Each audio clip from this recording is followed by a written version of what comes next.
Simorgh!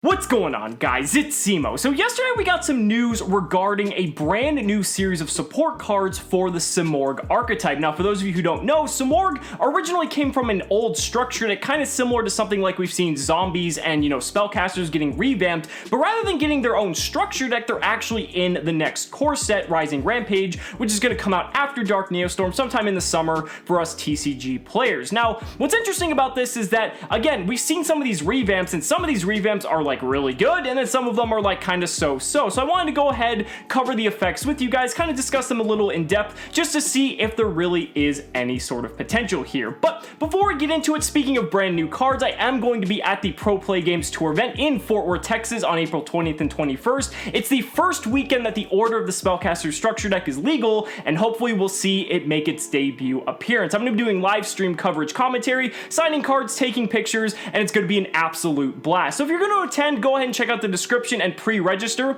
and I hope to see you guys there. But without further ado, let's go ahead and get right into it. So kicking things off with the first card, we have a Simorgh, Bird of Beginnings. It is a level 1 winged beast effect monster, 0 attack, 1600 defense. You can only use this card's name's first and second effects once per turn each. When this card is normal summoned, you can activate this effect. During this turn's main phase, you can normal summon, not set, one Simorgh monster in addition to your normal summon set. You can only gain this effect once per turn.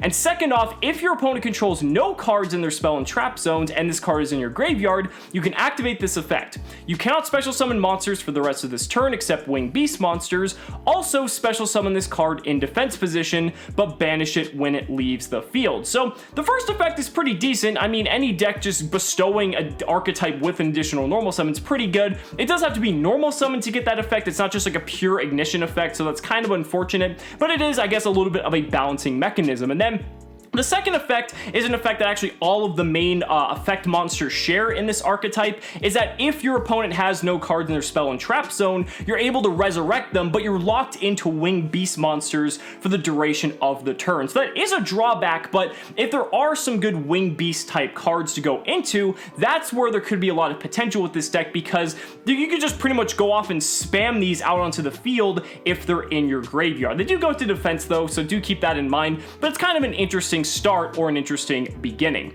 Now we're going to go on to the next monster. We have Simorgh, Bird of Summoning. So it's a level 2 winged beast effect monster, 1000 attack and defense. You can only use each effect once per turn. So the first effect is when it's normal summoned, you can add one Simorgh card from your deck to your hand except itself. So again, we have a searcher now, and we also have a way to do an extra normal summon, so that seems pretty good. And then second off, if your opponent controls no cards in their spell and trap zone, same effect as before, it can just special summon itself out. So I'm not going to read that part. I'll pretty much just state that it has that effect, but again, we have a searcher and we have an additional normal summon. So you could theoretically go into beginnings, use your additional normal summon to go into summoning, search one of your other Simorgh cards, and then you could go off into like a link 2 from there. So pretty much at a baseline, that's not like horrible, that's like okay. Let's go ahead and see what else they got. So next up is Simorgh, Bird of Endings. I love how this is all sounding. So it's a level 3 winged beast effect monster, 1500 attack, 200 defense. You can only use each effect once per turn. When it's normal summoned, you can send one Simorgh card from your deck to the graveyard except itself,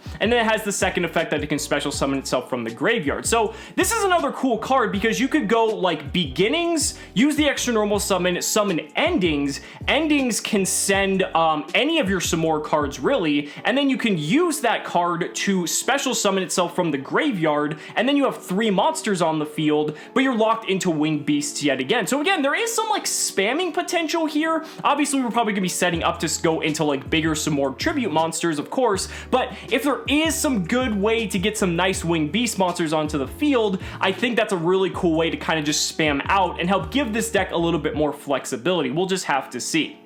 So next up we have Simorgh, Bird of Protection, level 4 winged beast effect, 1400 attack, 1000 defense. Again, you can only use each effect once per turn. When it's normal summoned, you can target one card in your opponent's spell and trap zone, return it to the hand. Now this is good because this helps facilitate the rest of the archetype, because to special summon themselves from the graveyard, your opponent can't control spell or trap cards. So this is kind of a way that your opponent can't just set like one card and pretty much shut down your entire deck. They are going to need a little bit more than that, but at least it's a way to make sure you're engine is going to be up and running. Its second effect is the same as always, to special summon it out in defense mode from the graveyard, but I don't really like a couple things. First off, I don't like that you have to normal summon it to get that effect, which I understand why all the rest have that same normal summoning clause, but the second thing I don't like is the fact that it bounces it to the hand. Like, I could see where that would be useful, but at the same time, I'd rather it just pop the card, because then you're actually getting real card advantage out of it. The fact you're already playing this deck, and from what we've seen so far, like, yeah, I know we're trying to clear the field, but like, let's actually get rid of the card and not give it back to our opponents. You know what I mean?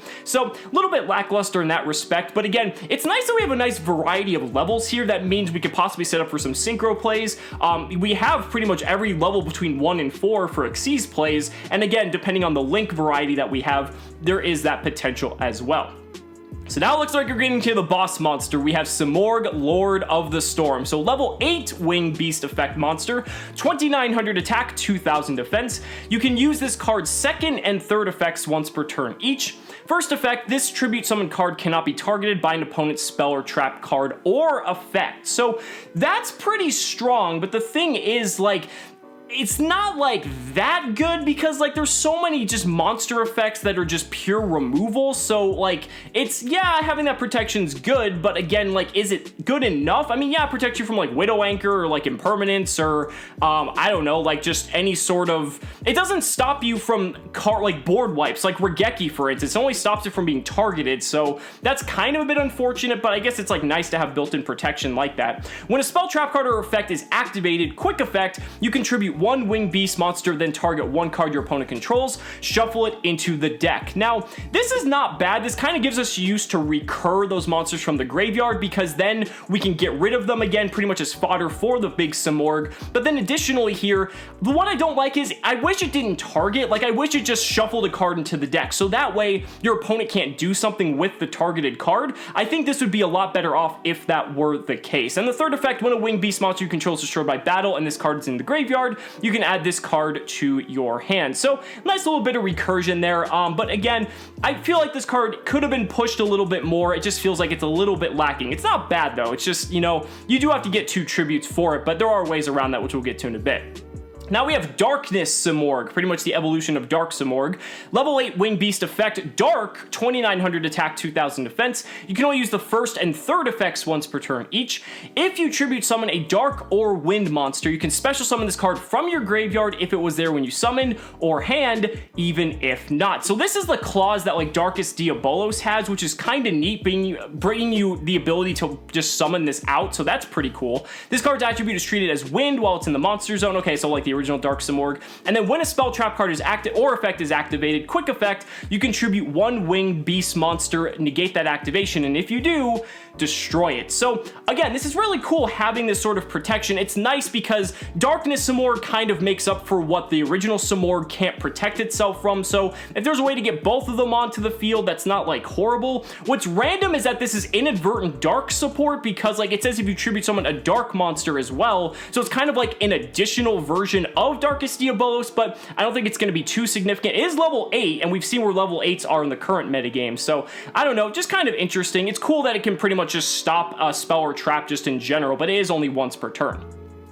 So now we're going to move on to the spell. So field spell, Elbor's Sacred Peak of Simorgh. So field spell, you can only use the second and third effects once per turn each. When Winged Beast monsters on the field gain 300 attack and defense, that's not really too much. You can reveal 1 level 5 or higher Winged Beast monster from your hand. For the rest of this turn, you can normal summon Winged Beast monsters with 1 less tribute. Now what's cool about this is it doesn't reduce the level, so that way it's still like a level 8, but you can summon it with 1 less tribute. And I think that's actually pretty significant.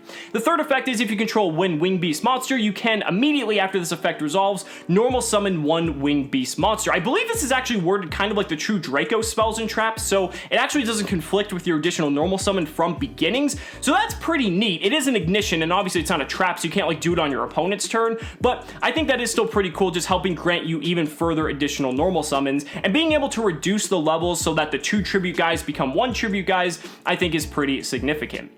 Next, we have Simorgh Arrival, normal spell card. You can only activate it once per turn. Discard a winged beast, add 2 Simorgh monsters with different attributes from your deck to your hand, and you can banish this card from your graveyard, reveal 1 winged beast monster from your hand, and if you do, for the rest of this turn, any monster with that revealed monster's name in your hand loses 1 level. So this is pretty nice because you can kind of filter your other smaller Simorghs for different ones that you might want, and then it's cool because whatever you discard, you can like resurrect it, so you didn't really like lose any card advantage. You actually kind of plussed, as a matter of fact. Again, you are locked into those winged beast restrictions, but it is still pretty cool to see. Not bad. Next, we have Simorgh Rejection. So again, it's only a once per turn activation on a normal spell. Discard 1 winged beast monster, return all cards in your opponent's spell and trap zones to the hand. That's very significant because, again, if your opponent goes like set 5, it's going to be very difficult for you to play your deck. So this is a way that you can actually do that. And the second effect is the same as before. You can banish it, reveal a winged beast, and reduce the names of all cards revealed by 1 level for that turn. So again, just helping you make those summons a little bit easier. And then lastly, Simorgh Stormfront. So continuous trap. You can only use the second effect once per turn. First effect, winged beast monsters you control with less attack than the winged beast monster you control with the highest attack cannot be targeted for attacks or by your opponent's card effect. So basically, if you have like the big guy who's like 2900, all the rest of them can't be targeted by attacks or card effects, and that's pretty cool because then he has his own built-in protection to spell and trap targeting, so that's like okay. And then the second effect, you can send to the graveyard both this card you control and 2 Simorgh monsters you control whose original levels are 7 or higher and whose attributes are different. Return to the hand as many cards on your field as possible, and if you do, take 500 damage for each return to the hand, then inflict to your opponent equal to that damage you took. I'm not really seeing it. I mean, like, it doesn't really seem that good, and that's pretty lackluster for that much of like a commitment. So I mean, maybe I'm just not seeing it, but that just seems pretty awful to me. So overall, I think this is like okay. I don't really think this is like competitive worthy. I think the biggest problem with these cards is the fact that you're locked into winged beasts to use a lot of the recursion effects, and there's no good winged beasts. I mean, especially in the Link category, I think there's only like 3 or 4 winged beast Link monsters total. We just got that new Wind, the Wind version of Hita, the Fire Charmer, in a Link form for winds, but the problem is it's a spellcaster. It's not even a winged beast, so you can't even like go into that, so that's unfortunate. But it's interesting because like there's some okay support for winged beasts, so having that restriction doesn't seem that bad. Like for instance, you've got stuff like Castel, the Sky Blaster Musketeer, wasn't back in the day where he was like one of the best cards in the extra deck. Totem Bird is another one where being able to just, again, lock your opponent out of certain effects is pretty damn good. You also have stuff like Mavelus, which is something you could tutor with like instant fusion to either give you more Link material or help you go into something like Castel. I mean, there's actually some pretty decent support. You even have Mist Valley Apex Avian. I mean, don't forget that card just because it doesn't have the Simorgh title. It's a winged beast. It's a wind. It's actually level 7, so if you can use the second effect of these spells, you can actually say, it doesn't specify reveal a Simorgh, it says reveal a winged beast. You could reveal Apex Avian and drop its level from 7 to 6, and now you can summon Apex Avian with a single tribute. So that's actually pretty significant, and Apex Avian just provides a further layer of defense for disruption for when it's your opponent's turn in tandem with the other big Simorgh boss monsters. So I really think they need a Link monster or some way to kind of just swarm the field and just get a lot of heavy hitters out, because for the time being, yeah, it's like okay, but I just don't feel like it's fully developed yet, and who knows, there might be other cards still to this archetype or may receive future support. I think it's all right, but I don't think it's anything too spectacular. So guys, those are just my thoughts. Let me know down in the comments what you guys think about these new Simorgh cards. I'd really love to hear your thoughts. So guys, thank you so much for watching the video. Be sure to like the video as always, subscribe to the channel for more amazing Yu-Gi-Oh content, and if you found this video informative, consider supporting me on Patreon or becoming a YouTube channel member, because just by showing your support in any way that you can, you're investing in my ability to continue bringing you amazing Yu-Gi-Oh content. So thanks so much again, and we'll see you next time.